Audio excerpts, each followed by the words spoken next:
Americans lost more than $5 billion in cryptocurrency scams last year alone as scammers become and they develop more sophistication in the way that they take advantage of consumers. Wow, I mean, every time one of these stories come up, we find out that this scammer stole $18 billion from people. And everybody looks at that and says, well, okay, but it's a good idea because it's something new. It's crypto. It must be. Anyway, pick it up. Yeah, the problem with crypto is that you've got a very large market that is very largely not regulated. And that's not to say that, okay, then crypto itself is evil.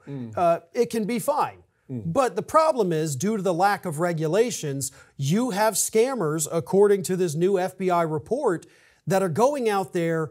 And actually, it's very sophisticated. It's almost like a human trafficking case. Yeah, what they do is they'll go on dating sites and they will match up with people, go out with somebody a few times and gain their trust, and then say, hey, have you ever thought about crypto? You know, I've actually got this company here.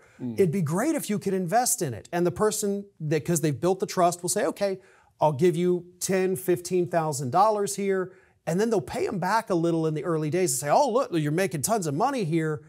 And then they disappear with all the money and they'll put it in another scheme or have another group reach out to them saying, hey, we can handle your crypto. Give us a little bit more money to recoup whatever they had given them. Well, that's right. In other words, there's two parts to the scam. First, steal the money.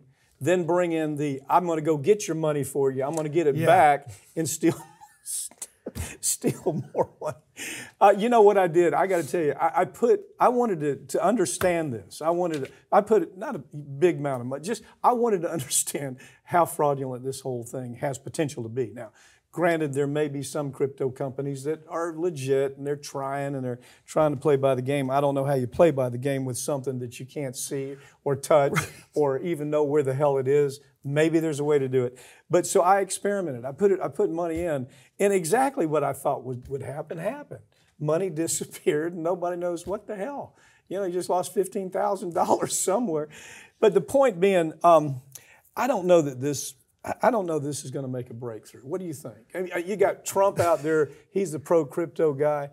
Well, he just launched a new crypto company recently, too. And I mean, okay, you're talking about scammers here. I would definitely not want to go anywhere near that one. But it's very difficult, again, like you said, when you're dealing with something that you cannot see, something that does not exist, something that is very unregulated, you know. And granted, the stock market also is not something you can see and feel. However, it is so tightly regulated that when a slight anomaly happens, they'll shut it all down and figure it out. Americans have been duped out of $6 billion. In 1 year. 1 year. $6 billion they have completely, utterly lost in 1 year.